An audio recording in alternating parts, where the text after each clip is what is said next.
Lorsqu'on parle de SEO et de WordPress, souvent, on pense tout de suite à Yoast SEO. Beaucoup de webmasters installent ce plugin.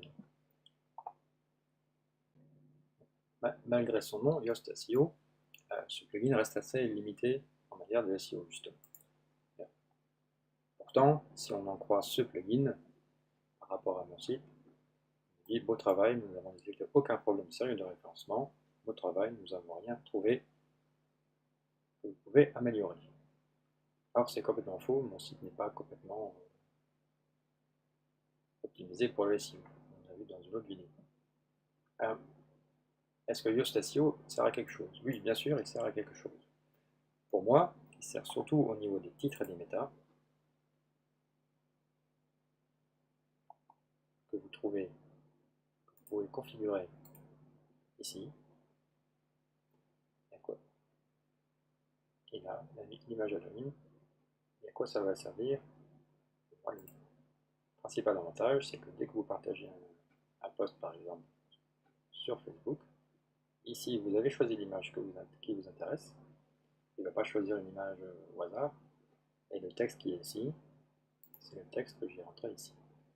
Ce n'est pas l'extrait par défaut de WordPress qui met automatiquement le début de votre article.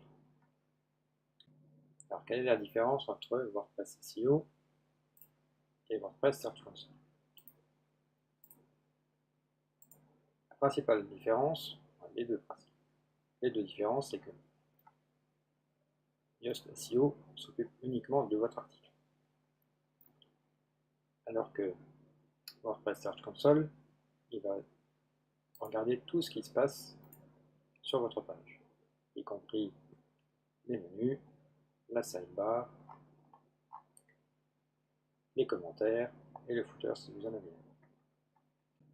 Deuxième grosse différence, c'est que WordPress Search Console va crawler tout votre site pour voir si le référencement est bien fait sur tout votre site. Alors que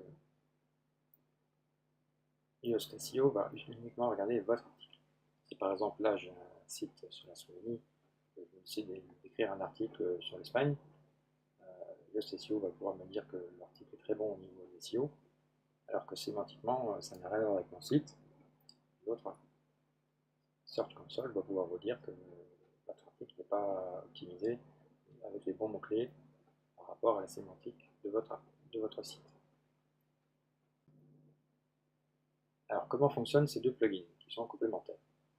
Donc, comme vous voyez sur ce site, j'ai installé Yoast SEO, mais aussi WordPress Search Console. Et donc WordPress, on va retrouver les méta de Yoast SEO, ici, description, titre, donc là j'ai pas mis de mots-clés, et voilà. Donc pour résumer, ces deux plugins sont complémentaires, vous pouvez très bien les installer sur votre blog et ainsi travailler le SEO aussi bien au niveau des méta qui sont gérés par Yoast que des mots-clés qui sont générés par WordPress.